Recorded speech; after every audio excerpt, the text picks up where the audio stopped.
Muy buenas tardes a todos. Es un verdadero honor para mí estar hoy aquí. Quiero expresar mi sincero agradecimiento al Centro de Derechos Fundamentales por esta distinguida invitación. Mi nombre es Nahuel Sotelo. Soy secretario de Culto y Civilización de la Nación Argentina. Soy el secretario de Estado más joven de la administración Milei. De manera muy resumida, la Secretaría de Culto y Civilización es una secretaría fusionada por Javier Milei para combatir la Agenda 2030 y los delirios que a veces se promueven en las Naciones Unidas y otros organismos internacionales. Es una secretaría que no solo defiende la libertad religiosa, sino también los fundamentos de nuestra cultura. Debo decirles algo. Europa ha arruinado mis sueños y los sueños de muchos argentinos. ¿Por qué? En mi país, desde muy pequeños, siempre miramos a Europa y lo miramos con muchísima atención. De hecho, es el sueño de muchos jóvenes y niños conocer el viejo continente, la cuna de la civilización. Lamentablemente, hoy la Europa con la que soñamos desde niños ya no existe, ha caído. Y al ritmo que cae Europa, mis hijos nunca llegarán a conocer ese continente que antes de llamarse Europa se conocía como Cristianitas. Y si bien he escuchado a muchos líderes hablar de la culpa es del otro, yo no me voy a meter en las políticas soberanas de cada país, pero antes de que la culpa sea del de afuera, la responsabilidad está adentro. La responsabilidad es de los europeos. Voy a poner un ejemplo. Si Miklos me invita a su casa y yo cuando entro comienzo a romper su sillón, sus platos, su televisor, sus herramientas, el problema no es solo lo que yo hago, sino que Miklos no reaccione. Y si además de no reaccionar justifica o aplaude mis actos, entonces la responsabilidad del desastre recae en él. Del mismo modo, Europa no puede culpar solo a los factores externos. La decadencia también es responsabilidad de quienes, desde adentro, permiten o celebran su propia destrucción. Yo sé perfectamente lo que es vivir bajo las ideas contrarias a los valores fundacionales de un país. Argentina lo fue hasta el 10 de diciembre de 2023, cuando Javier Milei ganó las elecciones y recuperamos nuestros valores y recuperamos nuestra patria. Hoy, la gestión de mi presidente es reconocida como el milagro argentino. Mientras en América del Sur, nuestro país libra una batalla gigantesca por las ideas de la libertad, veo que en Europa las ideas contrarias a la civilización avanzan. Les traje algunos ejemplos. Voy a leer resoluciones de las Naciones Unidas votadas en el 2024. Son muchas, pero solamente daré 2 por cuestiones de tiempo. La primera resolución de Naciones Unidas se llama Derecho de los Pueblos Indígenas. Fíjense que ya no se habla de pueblos originarios, porque ya no importa de dónde vengan, sino resolución de pueblos indígenas. En esta resolución, en uno de los apartados, dice respetar la autodeterminación territorial de los pueblos y en materia de salud, respetar sus tradiciones ancestrales. No sé si lo sabrán, pero a mí me ha tocado vivir en una provincia donde hay presencia de pueblos originarios. ¿Saben cuáles eran las tradiciones ancestrales? Que los caciques inicien sexualmente a las niñas a partir de los 9 años. O que se impida a los miembros de la comunidad atenderse en hospitales porque la medicina científica va en contra de sus creencias. Esto es lo que se está votando en Naciones Unidas. Y no, para nosotros no existen leyes más allá de las del Estado argentino, donde todos somos iguales ante la ley. Voy al siguiente ejemplo, también una resolución de Naciones Unidas votada en el 2024. El texto y el título dice es una resolución para la eliminación del racismo, la discriminación racial, la xenofobia, etc. ¿Quién podría oponerse a ese título? Yo creo que nadie. Pero escuchen lo que dice en uno de sus apartados. Estamos alarmados ante la propagación en muchas partes del mundo de movimientos extremistas y racistas de diversa índole, basados en ideologías que pretenden promover programas nacionalistas y de derecha. Esto, repito, es una resolución de Naciones Unidas que toma partido directamente. A lo que, por supuesto, me pregunto, ¿desde cuándo amar a tu país y creer en el libre mercado es un delito? Luego va avanzando esta resolución y se entromete directamente en la soberanía nacional de cada país y dice: acoge con beneplácito el establecimiento de un mecanismo internacional de expertas y expertos independientes integrados por 3 especialistas en cumplimiento de la ley y derechos humanos, cuyo objetivo es promover un cambio transformador en favor de la justicia y la igualdad racial en el contexto de las fuerzas del orden. Es decir, se mete también con las fuerzas de seguridad. Además, por supuesto, también luego propone investigar las respuestas de los gobiernos a las protestas contra el racismo. Luego habla de que los estados deberían pedir perdón y pagar indemnizaciones por los males del colonialismo. Y por último, hace un llamamiento, y dice tal cual, a todos los gobiernos para que contribuyan generosamente al fondo fiduciario. Se entiende que después de calificar a la derecha como racista y proponer un comité de expertos para vigilar a las fuerzas de seguridad, llaman a los gobiernos a aportar dinero. Las resoluciones, en general, hablan de aborto, de ideología de género, de pueblos originarios. Habla de muchas cosas, pero no hablan ni de vida ni de familia. Quiero ser claro con ustedes. Desde Argentina nos opusimos a resoluciones como estas. Sin embargo, el 90% de los Estados miembros no lo hicieron. Es decir, que se han metido directamente contra la soberanía de cada una de sus naciones y de ustedes. La civilización occidental no nació de la nada, nació de la fusión de 3 grandes herencias. La fe en el Dios de Israel, que nos dio la certeza de que la verdad no se somete al dominio del hombre, la ley de la República de Roma, que nos mostró que el orden es el fundamento de la libertad, la democracia de Atenas, que nos reveló que la dignidad humana florece en la participación y la responsabilidad. Sin estos 3 pilares no hay Occidente. Sin estos fundamentos no hay Europa, no hay Argentina, no hay libertad. No tengamos miedo de dar esta batalla. No hay mal que no pueda ser vencido por el bien, ni ideología perversa que no pueda ser derrotada por las ideas justas. Argentina es hoy un claro ejemplo de que las ideas de la libertad están venciendo a la izquierda. La valentía de Javier Milei no solo inspira a nuestra nación, sino que se ha convertido en un faro para el mundo.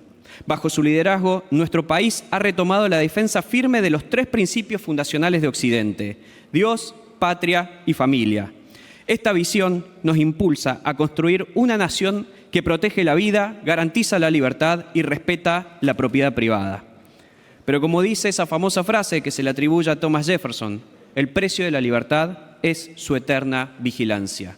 Por eso, defendamos Occidente, defendamos sin miedo nuestros valores fundacionales, digamos con claridad y convicción que Occidente es el Dios de Israel, la República de Roma y la democracia de Atenas. Y para cerrar, quiero reafirmar con firmeza el reclamo irrenunciable de la República Argentina sobre nuestras Islas Malvinas, Georgias del Sur, Sandwich del Sur y los espacios marítimos e insulares correspondientes. Es hora de los valientes, es hora de los patriotas. Y recuerden que aunque a veces pareciera que nos quedamos solos, no se olviden que la victoria en la guerra no depende del número de soldados, sino de las fuerzas que vienen del cielo. Que Dios nos acompañe en esta noble causa por la verdad, la libertad y la patria. Muchas gracias.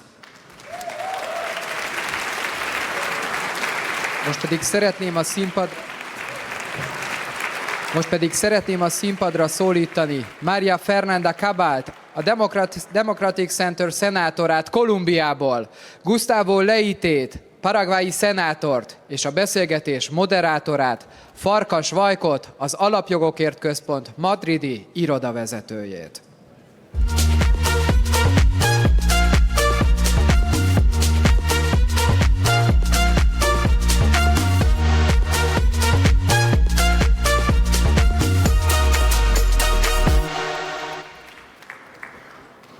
Muy buenas tardes a todos. Vamos a hablar en español, así que pongan los auriculares. Es que cuando estamos hablando de la civilización occidental, obviamente no solamente se trata de Europa y de América del Norte, sino de toda Iberoamérica. Y es por esto que nuestro centro, ya desde hace más de un año, está trabajando en Madrid en su oficina con la misión de tender puentes entre los patriotas húngaros y también los patriotas de Iberoamérica. Y es por esto que en este CIPEC también hay numerosos ponentes de esta región, hay muchos luchadores de esta región. Y muchísimas gracias a vosotros tres, María, Gustavo y Noel, por viajar tanto, cruzar un océano para estar por aquí. Nahuel ha hablado sobre el papel de las organizaciones internacionales, cómo quieren imponer el wokismo en estos países también, pero cuando estamos hablando sobre América Latina hay que mencionar otros dos organizaciones, que es Foro Sao Paulo y Grupo de Puebla. Es la Internacional Narcocomunista de América Latina. Y justamente uno de los políticos quizás más extraños de esta internacional es Gustavo Petro, que es presidente de Colombia, que tenéis que padecer desde 2022, que es un político típico narcocomunista, porque es comunista, pero también defiende que la cocaína no es más peligroso que el whisky. María, ¿cómo aguantáis un gobierno como esto ahí en Colombia? Es una de las peores experiencias que ha tenido mi país, que ha sido un país con una historia de violencia desde su origen, un país con pocos periodos de tranquilidad y paz y que vuelve y se sumerge bajo la amenaza del narcotráfico y de la corrupción. Colombia hoy es el mayor exportador de cocaína al mundo y eligió, y hay que decirlo, con mucho dinero corrupto de la mafia y con dinero que sobrepasó los montos permitidos por la campaña. Eligió con corrupción también a Gustavo Petro, que ha sido peor que el COVID. Gustavo Petro ha puesto en jaque todas las instituciones colombianas. En Colombia hemos gozado de democracia a pesar de las dificultades. Y él hoy tiene a la gente más pobre en la miseria.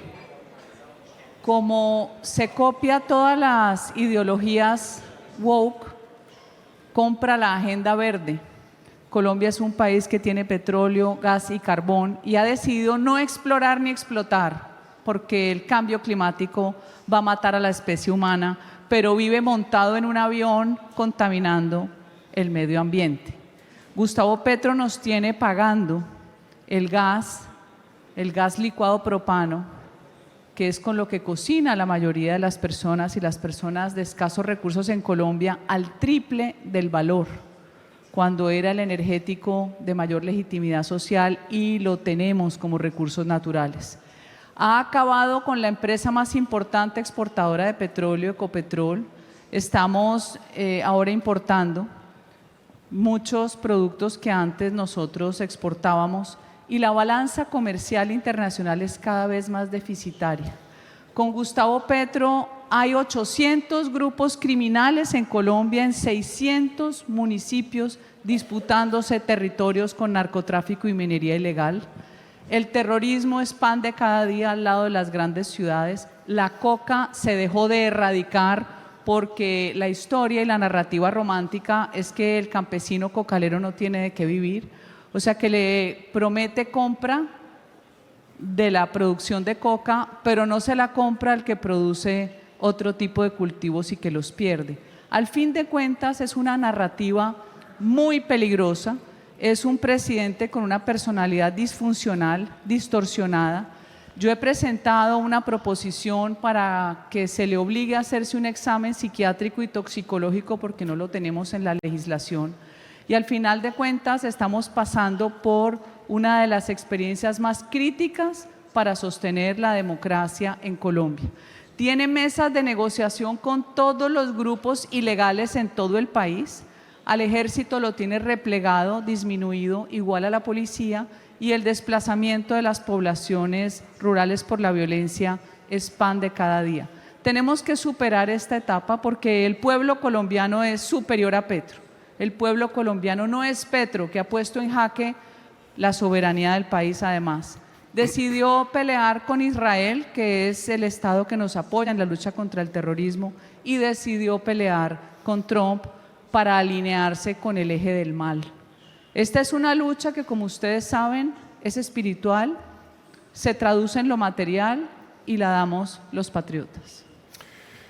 Gustavo, Paraguay es una bastión de los países que se defienden el Dios, patria y familia en medio de prácticamente todo un continente que está gobernado por políticos como Gustavo Petro y los de Foro São Paulo. Pero eso no era a gusto de los demócratas ni tampoco de las ONGs internacionales. ¿Cómo es esto en Paraguay, por favor? Antes que nada, buenas tardes a todos. Gracias una vez más a CEPAC por la invitación. Porque Paraguay resiste por su paraguayidad. Paraguay resiste porque la gente de Paraguay cree en su forma de ser y en su cultura ya ancestral.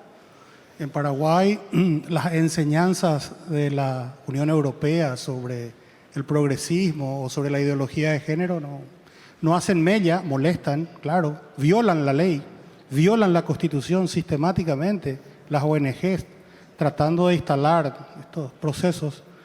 Y también en el último periodo con el gobierno Biden tuvimos a la USAID tirando 50 millones de dólares financiando a los sectores progresistas.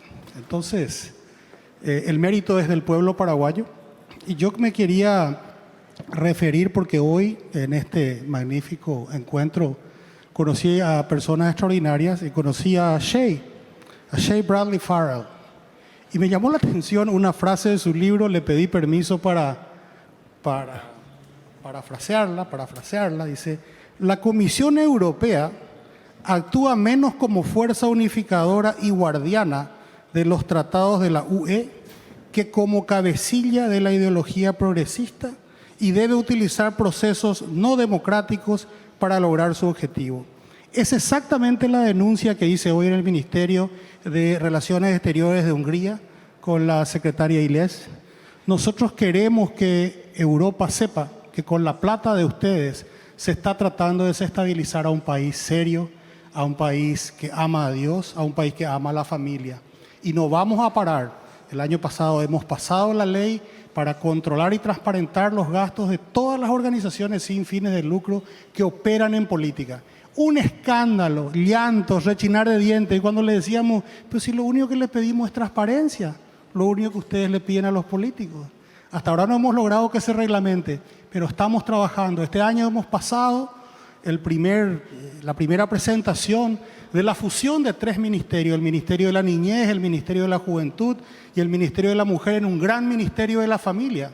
Porque lo que vimos es que a instancia de la Unión Europea, el Ministerio de la Mujer se hizo un ministerio para el feminismo, pero olvidó las otras funciones de la mujer que son madre, esposa, formadora. Entonces Paraguay va a seguir con su proceso de contrarreforma, contra woke, contra progresismo, contra viento y marea.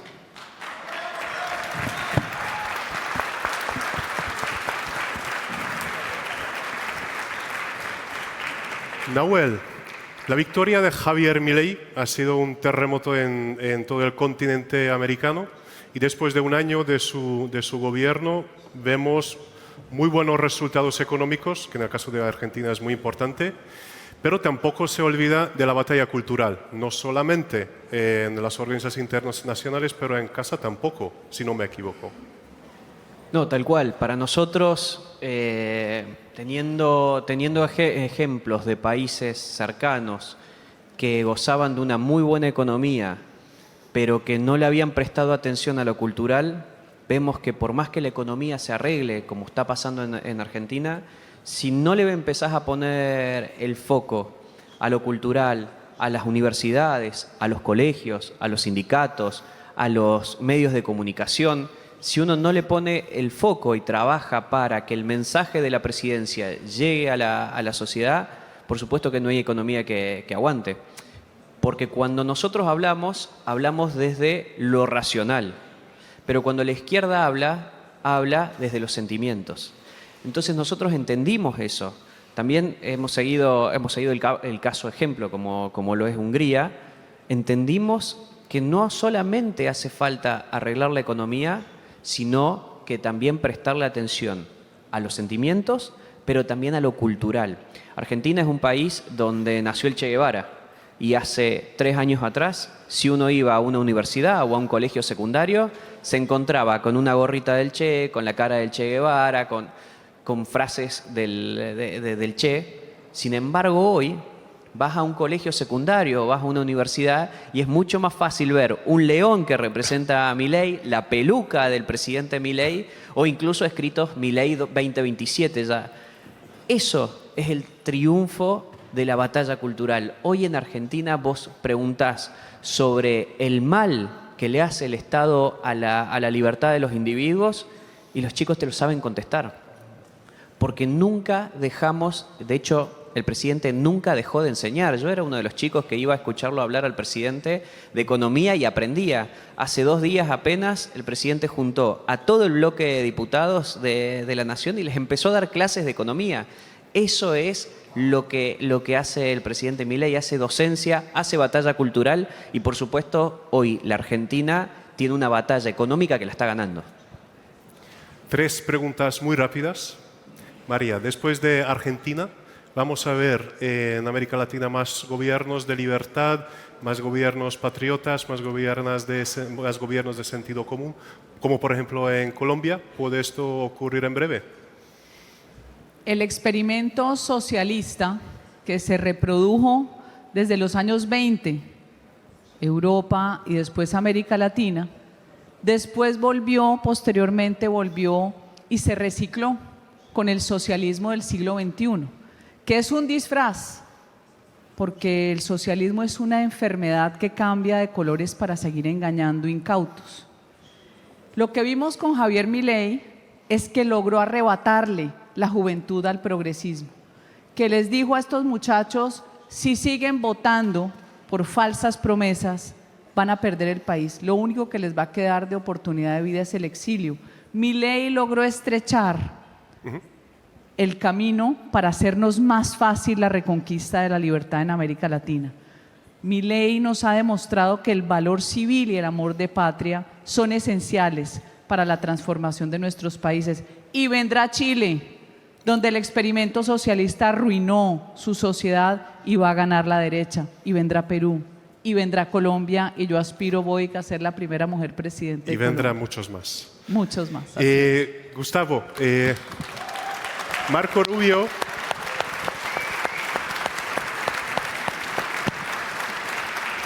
Rubio ha dicho que Paraguay es uno de sus aliados estratégicos en la región de Estados Unidos. ¿Crees que la llegada de Trump a la Casa Blanca va a poder cambiar el panorama político de América Latina? Es la primera vez que recuerdo, creo que hubo 3 inflexiones, 1945, la caída del muro de Berlín y la segunda presidencia de Trump, en que podemos ver un nuevo mundo. Algún nuevo mundo va a salir de aquí. Y también es una coincidencia para mí, creo que para nuestros amigos de Latinoamérica, que un secretario de Estado que conozca América Latina, que hable español, que haya estado en la región, tenga tanta influencia en la Casa Blanca hoy. Eso es positivo. Y Paraguay, que siempre ha sido un país chico, ha sido como una pandorga en el viento de lo que el embajador de Estados Unidos dice que pasa en Paraguay, ha decidido tener posición prominente en Washington también, con los legisladores, con el Departamento de Estado y con la Casa Blanca. Así que yo auguro, creo, vamos a trabajar, nadie te regala nada, de que los mejores momentos para una relación de los próximos 50 años del país más leal de Estados Unidos en América Latina que ha venido siendo Paraguay, van a ser aún mucho mejor. Noel, muy rápidamente.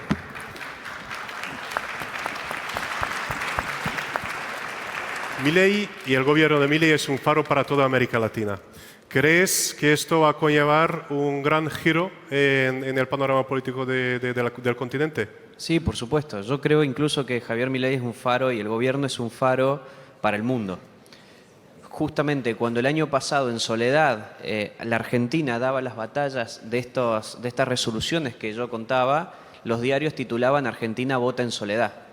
Este año todos los países afines, no quiero citar ejemplos, pero varios países de América del Sur, varios países de Europa, nos llaman y nos consultan qué es lo que están viendo de esto. Porque hay algo perverso en todo esto. Las resoluciones de Naciones Unidas dicen, no importa, votalas, total no son vinculantes. ¿Qué pasa? Después, cuando hacen algún tratado o algún acuerdo, te ponen, basado en la resolución votada en Naciones Unidas, tal cosa. Entonces se vuelve vinculante.